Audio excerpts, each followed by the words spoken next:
Dostlar salam. Deməli, sonunda mən axırı ki Norveçdə sürücülük vəsiqəsini aldım. Nəyə maraqlanmaq istəyirəm?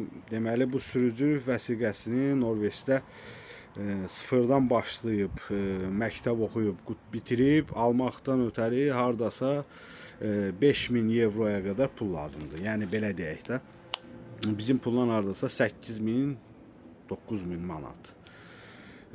Bilmək istəyirəm, görüm, yəni burada dostluğumda Azərbaycanlılar var ki, başqa Avropa dövlətlərində və yaxud Amerikada, Kanadada yaşayanlar var.